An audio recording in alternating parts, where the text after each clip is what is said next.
Welcome to this episode of the Good Leadership Podcast, where we explore the stories, strategies, and insights of thought leaders who inspire us to think differently and lead better.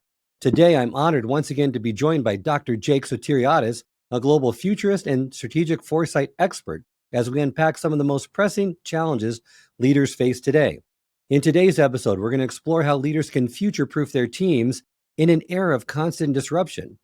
Jake will share insights on creating a culture that challenges the status quo and encourages bold, innovative thinking, which is an essential ingredient for thriving in today's fast-paced environment.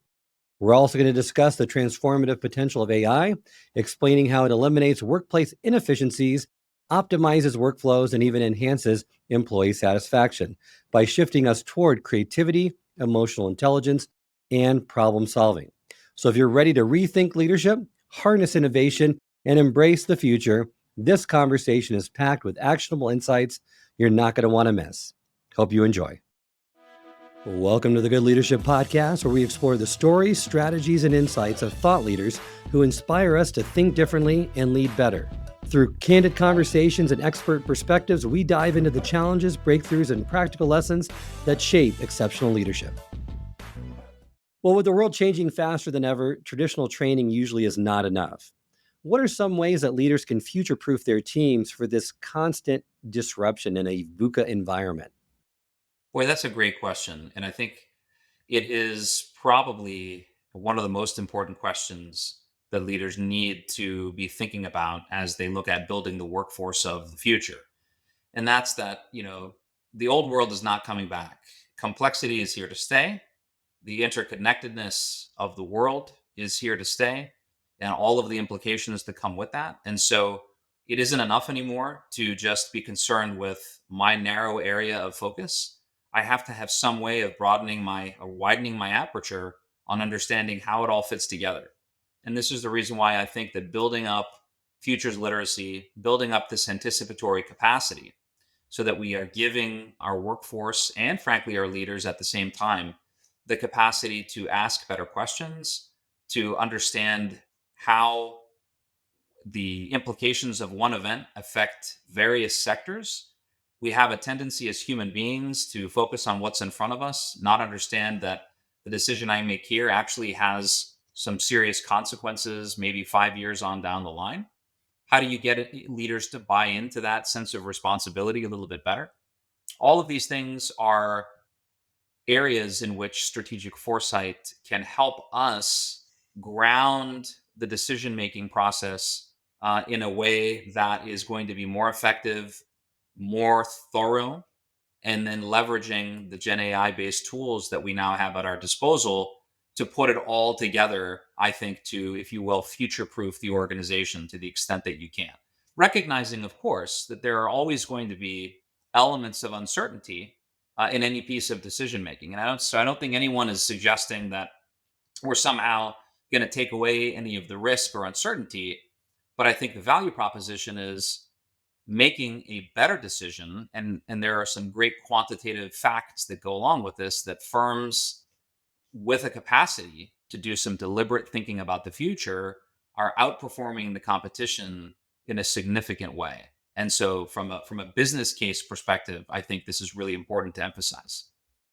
I like what you said. By encouraging employees to think beyond their immediate roles and explore these interconnections between different fields, leader can hopefully can create these teams that are better equipped to navigate complexity and unpredictable environments. And let's get into some of those skills, because I mean, the employees need skills such as systems thinking, strategic foresight, digital literacy to navigate this uncertainty. Are there any additional skills that you would encourage them really to develop to be able to thrive in this environment? Well, I think those skills that you mentioned are really, really important. It's that combination of digital literacy with futures thinking, with strategic thinking. But at the same time, all those skills are great when they're built upon established expertise. I think one of the dangers that people fall into sometimes is wanting to just do or look at a futures methodology without any real expertise in their background. And I think you have to have both. I think that the strategic foresight elements can become sort of like the cherry on top of the cake to put it all together once you've got an established baseline. So whether that's expertise let's say as an economist or as a political scientist or as a technologist or whatever that expertise may be, you're going to be a better anticipatory thinker if you have a solid baseline and background in one particular area. What the foresight methodology is going to give you on top of your own knowledge is a better way of interpreting the data or seeing the interconnectivity between other sectors. And that's an important skill, I think, that is very, very lacking today.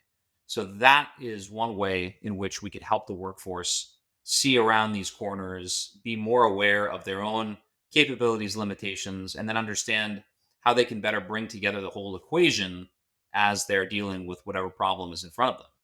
Another issue I see is that leaders have a hard time identifying team members who excel this forward thinking. How can leaders identify that in either their team members or their employees and look for individuals who are naturally curious and comfortable with ambiguity? I'll tell you what, I think a lot of that rests on the capabilities and the talents of the leaders. In many cases, unfortunately, creativity or maybe an outspoken nature or maybe an eagerness to challenge the status quo or to point out shortfalls or shortcomings in the existing plans, those are seen as negative things. And if leaders are threatened by those individuals and they don't empower them, I think in many cases they'll discourage growth. And so that's where I've seen in many, many cases, particularly in larger bureaucracies, that kind of thinking, creative thinking, let's just be very honest, it isn't very, very highly. There's an important distinction to be made. There may be a statement somewhere on a piece of paper that says we value strategic thinking. But if you look at, the proof is in the pudding. Does the organization really need that? I mean, who's leading the organization? Are they actually embracing disruptive thinking, or are they just paying lip service to something that's the buzzword of the day? I think in many cases, and unfortunately, the majority of cases, that is what's happening. And so I think it behooves the leaders to be able to see which members of their workforce do stand out in that regard, and then empower them, give them the tools to succeed, and be okay with them challenging the status quo, right? To an extent, right? To a certain point, there's a balance to everything, but don't stifle that creativity right away. Otherwise, those people are going to go somewhere else. They're going to go somewhere where their thought and where their thinking is valued. You're right, because the best ideas come from questioning the status quo, like we mentioned before. But how do you create a culture that encourages this? Because the secret is to foster this big, bold, innovative thinking, but that's really difficult to do in the corporate environment. It's very difficult to do in an environment that values conformity, that values in many cases organizational loyalty, and that or maybe emphasizes a culture of paying one's dues before you can achieve success at the next level. And in many cases, right, these ideas don't have a seniority attached to them. They don't have a job title attached to them. So I think the way that you do that is to try to create either number one, a culture. It's a cultural issue, a culture of embracing this idea of change management. As much as that term is a tricky term sometimes, but fostering critical thinking, fostering creativity, a forum where people have the opportunity to voice their opinions in a non-threatening environment. But I think again, it goes back on a lot of the. This is really why that term leader becomes so important, because a good leader will see these individuals, will see these skills, will identify that, and will want to cultivate those skills, and will want to be able to promote this way of thinking and encourage those employees, these colleagues, to continue to do that. And I think those are the good ones, right? Those good leaders that are out there. Unfortunately, it's on them to be able to create that environment, because at the end of the day, it's the leaders who set the mood of the organization. They set that culture. When big, bold, innovative thinking thrives in environments where experimentation is rewarded, failure is seen as a learning opportunity, right? And leaders really need to create that psychological safety, like the Amy Edmondson, how she coined that term, encouraging employees to share these unconventional ideas without fear of criticism, which is still a challenge in many organizations. How would you strike this balance between saying, we want you to be innovative with some operational stability? Well, I think that's really the way to do it. The way that I would approach that is, recognizing that there are existing standards and existing ways of doing business in your organization, for good reason. But that doesn't mean that they're perfect and that they ought to be, unchanging. And I think that that's where that culture of innovation and understanding that people can fail forward. It isn't necessarily a one mistake organization. Encourage people to try different things. Encourage people to use creative approaches to tackle their problems, and perhaps even look outside of the established methods or ways of doing business to get there. I think introducing new ways of thinking, and this is where that, not that foresight is the only way to do it, but I think one of the unique attributes that having a futures literacy mindset is that you're automatically you're tuned into bringing in other elements of thinking, other philosophies, other ways of doing business, and you can then tie that into your own organization, and that is going to have a ripple effect across the corporate culture of your firm. And I think that's because you've got to have some baseline with which to incorporate these changes. And so it goes back to that idea about building that cognitive operating system so that you're able to have an interface to understand that this is the hardware that I have. Maybe I can get some software upgrades and see what the end result is. I've also seen where innovation sprints can work, dedicated teams or sandbox environments where employees can kind of experiment without disrupting those day to day activities. So you kind of keep them separate, but you encourage both to happen at the same time. Now, technology is often applied to digitizing processes, but really AI can fundamentally rethink them. And you have a great article that I read through about how AI gets rid of these BS jobs, these jobs that just are a waste of time and energy. And perhaps you can kind of go through how AI can eliminate some of these inefficiencies in the workplace to make work more meaningful to employees. Well, it goes back to, I think, something that we talked about a little bit earlier, Charles, which is that if you look at the advent of these Gen AI based tools and what they're doing to, let's say, the human footprint that's required, you're going to see, I think, undoubtedly, a lot of positions, and you've already seen this to an extent. There's a lot of, if you just look at a lot of the cuts that have happened specifically in the tech sector over the last year or two, and already what we're seeing happen for 25, which, we're still very early into the year, you're noticing that's not necessarily just because of Gen AI based tools, that there are other considerations happening there. But where I think you're going to see Gen AI based tools make a big impact is that, frankly, there are a lot of positions, and a lot of these are sort of middle to upper management positions that aren't necessarily producing anything. And it's there. You could have a lot of positions in which no significant decisions are being taken. So frankly, a lot of bureaucratic overhead. I mean, I could tell you countless examples of seeing this both in the Department of Defense and the intelligence community, of so many positions that just were legacy positions that existed because they were there. Nobody was really taking a serious look at revamping these things. Yeah, are these positions of position descriptions with terms that don't even exist anymore? So I think that those kinds of realities are ahead of us. And again, if your organization is not ready to adapt to that reality, then you're quickly going to find yourself irrelevant. I mean, there's a quote, right? If you don't like change, you're going to like irrelevance a lot less. And I think that speaks to the world in which we live today.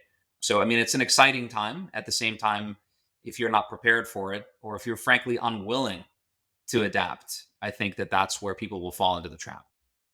When I heard too that you're not going to be replaced by AI, but you're going to be replaced by someone who uses AI and its tools likely in the future in many positions because it can do so many things for you. You mentioned a few categories like automated data analysis.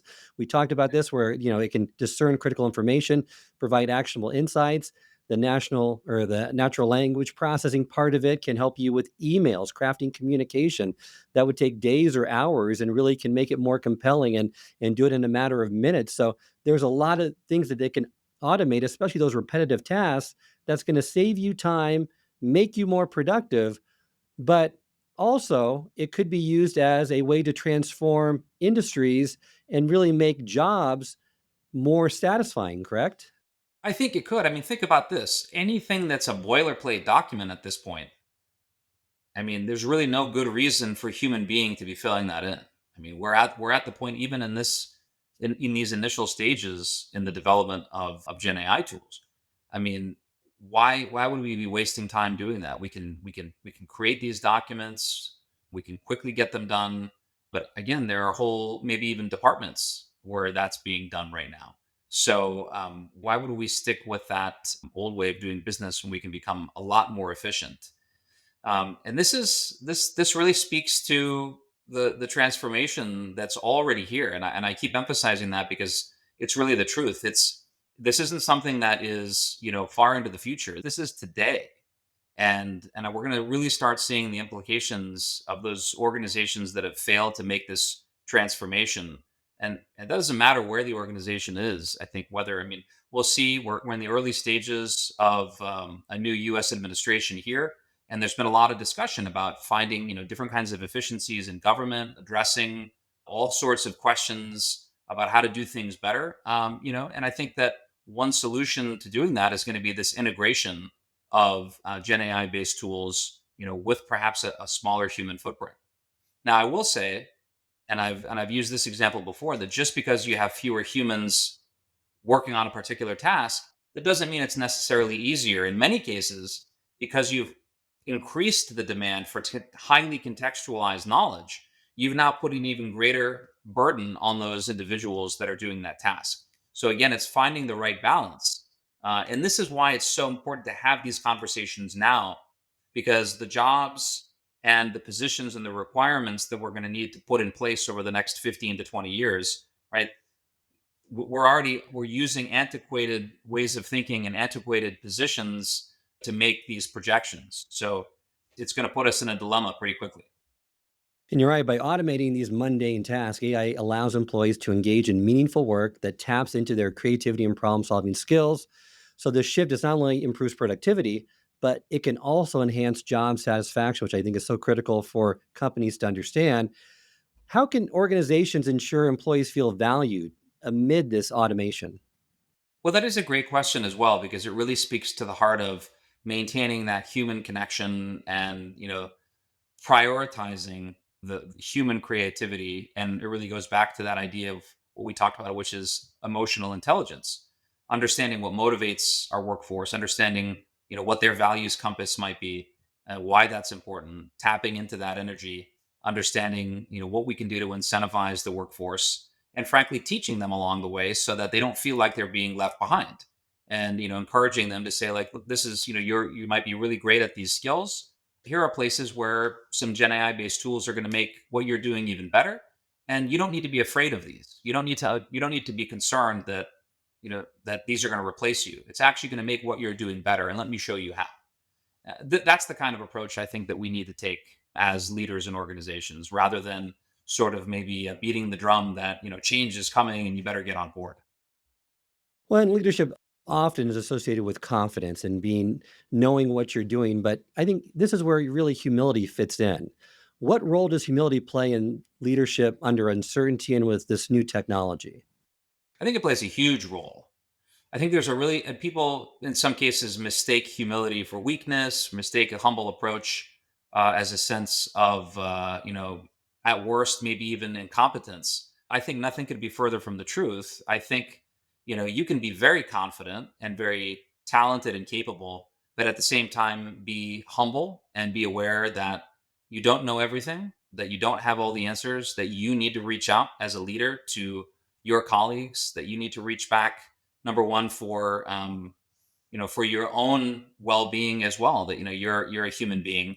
And so I think the demands of leadership ought to be high, and you ought to be held to a very high standard as a leader. But I think because of the responsibility you've been given, you also have the responsibility to um, look after the workforce and do it in a way that is respectful, that is encouraging, that is inspiring. This is the one thing that I think people want. They want to lead. They want to be inspired. They want to follow somebody who's a positive example, and somebody that could even look at a bad situation and try to find the good in it, and try to, instead of just complaining or emphasizing everything that's wrong, that's going to get to that positive, optimistic message that's going to drive people to achieve. Not an easy thing to do by any means, but I think certainly something noble and important if we're talking about leadership in the corporate sphere.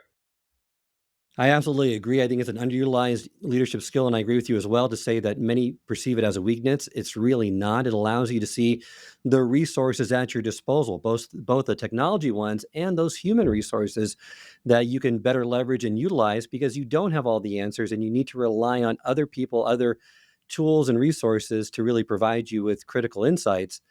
There's been a lot of talk about in the past traditional strategic education. It really hasn't translated into better outcomes. Why don't we see better results from this type of education? Well, I think there are a few reasons for that. And let's maybe define what we mean by strategic education. I had written an article with a colleague that was looking at advanced military education, particularly in the Department of Defense, and saying, there's a disconnect between sending senior officers to war colleges and yet the results of our national security strategy and policy being so bad over the last 25 years. What gives? How can we spend so much money on the one hand, hundreds of millions of dollars educating this section of our military leadership, and at the same time all of the things that we're teaching them falling by the wayside and getting bogged down into these conflicts that are not even necessarily in America's national strategic interest. So I think to that point, I think this is again where it comes back to you've got to give leaders a more holistic view of what they're examining, and in that article we called it a surplus of strategists, but a lack of good strategy. With if everybody's calling themselves a strategist, but they don't actually understand how to build an effective strategy and then implement it, then what is it that we're actually doing here? Strategy without resourcing is just fantasy. So you've got to be able to make sure you're aligning whatever budgets you're going to put against something with a realistic plan to execute that strategy and achieve the desired results. That's very, very important. What I saw in the national security sphere, where literally human lives are at stake, I think had a profound influence on how I now take some of those lessons and transform those or transfer them to the private sector and to industry because there are so many parallels. And so to bring it all back to your original question, this idea of strategic education, you've got to have a clear outcome of exactly what it is that you want to improve upon. And I think at the risk of calling foresight a panacea, which it's not, I think having a way to be able to accept different streams of information, to accept new perspectives, to integrate different ways of thinking into the status quo, I think is a real recipe for success and breaking through a lot of the dilemmas that organizations find themselves in when they become stagnated in their existing models. You're right. And you mentioned a few questions that you need to ask yourself and challenge yourself with, like what are the unique characteristics and requirements of this strategic initiative or this strategic challenge? And do we actually have the tools and capabilities to achieve the desired outcome? Because lacking this ability, like you mentioned, too often the default is to have this toxic belief that if we just apply enough force, we can achieve whatever goal we desire. So in the military, that's more military force. In the companies, it's just resource allocation, right? Let's just put more at this and just see if we can just add enough resources and time and effort that it's going to have the outcome that we want. But that's not a good approach to have. And I see that happen a lot in the corporate environment these days. Yeah, I think absolutely. It becomes a default. I think I call it in the article sort of like they default to these negative behaviors of just simply again right, just throw more money at the problem, throw more resources at the problem, without actually thinking through. Wait a minute, there's some really unique characteristics here to this problem. First of all, are we postured to actually address the problem at hand, or are we looking somewhere else? Do we have the right people in place? What is it that we're actually trying to achieve? All of these key questions that help us move past just admiring the problem and then getting to delivering a realistic and effective solution. Absolutely. And would you agree that programs really should incorporate scenario based learning, multidisciplinary approaches, hand on experiences with emerging technologies like AI to really improve these strategic education programs because they encourage diverse perspectives and they really foster tolerance for ambiguity, which is so critical today? Absolutely. And I think one of the things that clinical psychology has taught us is that using a foresight-based approach can actually help human beings sort of, tamp down on their biases, and that's really, really important because the way that we use analogies when we make decisions, we'd like to try to find a situation that we can relate to, or if we try to make a particular situation that we're dealing with fit something else. And in many cases, the two are not the same. And we may actually fall into the trap of trying to deal with a particular situation through the lens of the wrong example. And I'll just, one of the examples I use is during the Johnson administration, sort of the height of the Vietnam War, a lot of the decision making and the policy makers themselves were looking at the problem, which is how to deal with the issues of Southeast Asia, how to win the war in Vietnam through the lens of the Korean War, which was a completely different conflict because that was the shared experience those decision makers had, and they thought that there may have been some similarities, but the problem they had in front of them was completely different. They were dealing with a counterinsurgency, they were dealing with or an insurgency, they were dealing with a completely different set of variables in front of them. And so business leaders need to understand the same thing. Just because there was a merger with a particular company in a particular sector that went this way and we didn't have workforce issues in here doesn't mean that a future acquisition is going to go the same way. These are really, really important things. So don't fall into the trap of trying always to find an analogy that fits a particular problem because you may be using the wrong analogy. And this is where Gen AI based tools can help us as well, because you're able they're able to see similarities or differences that we may not be able to see right at the first glance. So it's an important check on our own ability to make those kinds of decisions. And this is where that partnership with the Gen AI based tools becomes really important. That's great advice. As we wrap up today, Jake, what's a call to action or maybe some key advice for leaders integrating AI and foresight into their strategy? Well, I think the one thing I would say is don't be afraid to introduce these tools. Don't basically give into the hype that's out there that AI is going to take people's jobs. I think that the message ought to be positive. We're talking about a whole new type of job that's going to be created. There are going to be many different kinds of jobs that are going to emerge from this. You're able to take existing skill sets that you have, regardless of whatever stage in your career you're in, and you're going to be able to transform them into something new with the AI based tools. So I think that that's a positive message. I think leaders need to understand that the digital transformation, that they have a responsibility to democratize this across their workforce. They need to cultivate that intellectual curiosity. They need to give their workforces that powerful way of futures thinking, that anticipatory mindset. I think to me, that's really the big takeaway is when you have an anticipatory mindset, you're always asking the most important question, and that is, and then what? If you're not sitting back after every single decision that you've made, as simple as this sounds, and asking yourself, okay, and then what? You're going to find out, usually the hard way, that there were other items or other variables you didn't consider in that decision. And so, again, to get back to your question of humility, asking yourself, and then what, after every decision also is a bit of intellectual humility, realizing that I need to take a measured approach to decision making and understand that, I may have to make a difficult decision, but have I really thought this through?